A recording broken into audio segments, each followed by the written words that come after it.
اور پھر آگے فرمایا وَيَقُولُونَ مَتَىٰ هَٰذَا الْوَعْدُ إِن كُنتُمْ صَادِقِينَ. چونکہ کیڑے نکالنے والے جو ہے نا ان کا کام کیا ہوتا ہے, دلائل کو ایک طرف رکھو, کچھ نہ کچھ الٹے سوالات پوچھ کے کنفیوژن میں ڈال دو.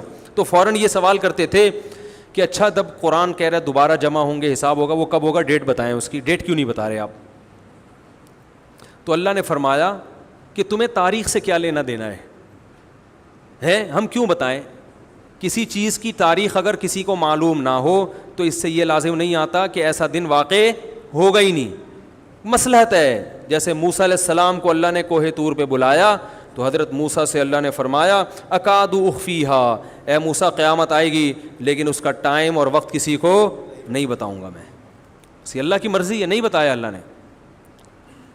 تو اللہ نے فرمایا کہ وَيَقُولُونَ مَتَىٰ هَٰذَا الْوَعْدُ إِن كُنتُمْ صَادِقِينَ, اے نبی آپ سے کہتے ہیں اگر سچے ہو تو ٹائم بتاؤ کب آئے گی.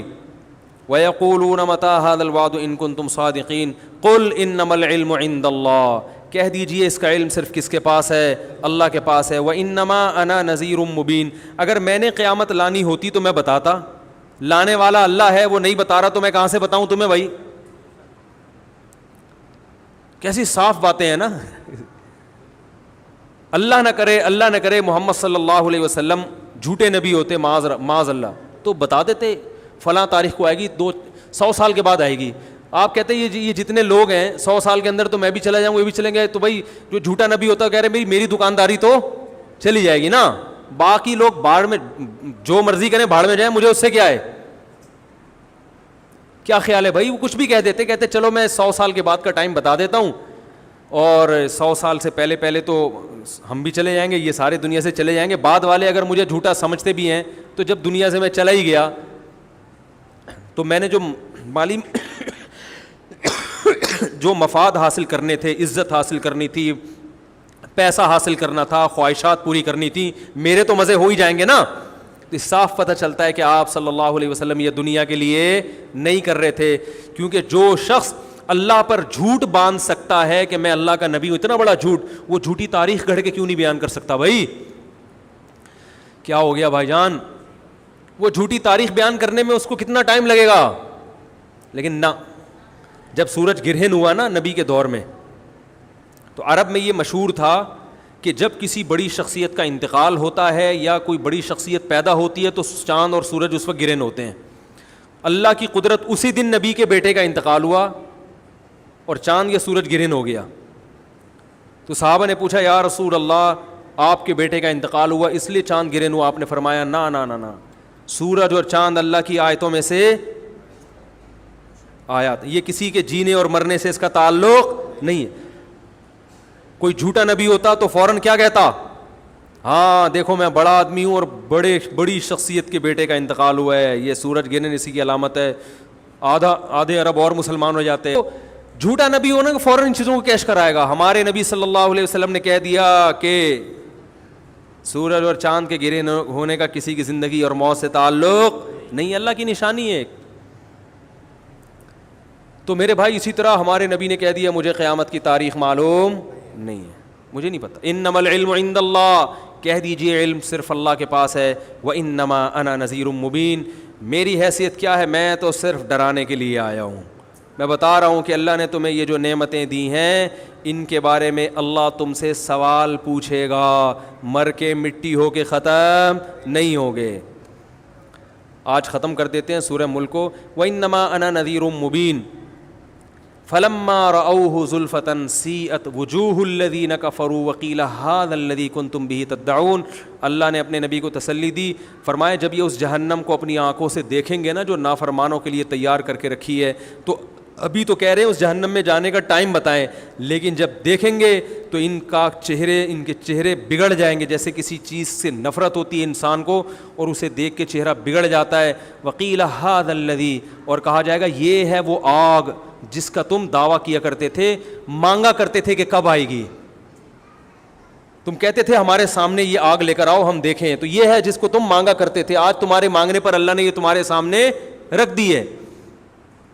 پھر اللہ نے اپنے نبی سے کہا کہ آپ ان کو آخری اعلان سنا دیں. قل ارأیتم ان اہلکنی اللہ ومن معی او رحمنا فمن یجیر الکافرین من عذاب علیم.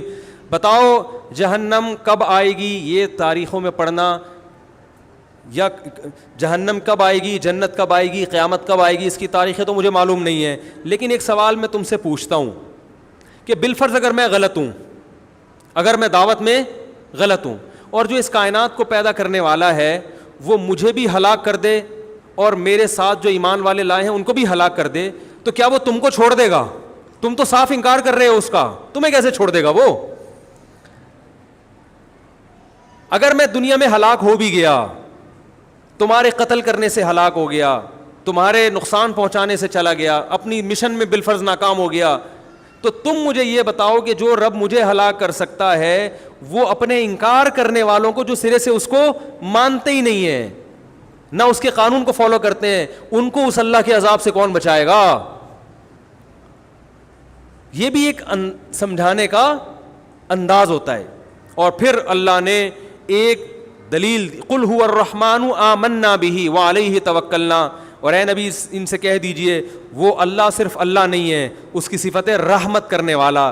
تو جب وہ بغیر مستحق ہونے کے اتنی رحمت کرتا ہے، ہم اگر ان حالات میں اس کے دین پر قائم رہیں گے اور اس کے دین کی تبلیغ کرتے رہیں گے اور تمہاری ان بیہودہ سوالات کی پرواہ نہیں کریں گے تو، اور اس پر ہم ایمان بھی لائے ہیں، تو ہمیں اس رب سے بڑی امیدیں ہیں. قل هو الرحمن آمنا به وعلیہ توکلنا، اور اسی پر اعتماد کر کے ہم اسلام کو فالو کر رہے ہیں.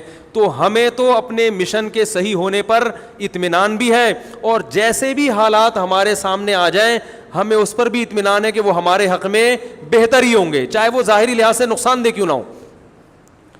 قل هو الرحمن آمنا به وعلیہ توکلنا فستعلمون من هو فی ضلال مبین، تمہیں عنقریب پتہ چل جائے گا کھلی ہوئی گمراہی میں کون پڑا ہوا تھا.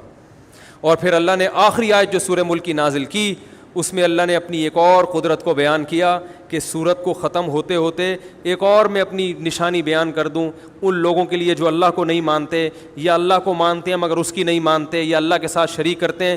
سورہ ملک میں بڑی نشانیاں بیان کی نا، آسمان کے ستاروں کا بھی تذکرہ کیا، ہواؤں میں اڑتے ہوئے پرندوں کا بھی تذکرہ کیا، زمین کے مسخر ہونے کا بھی تذکرہ کیا، بہت ساری نشانیاں بیان کی.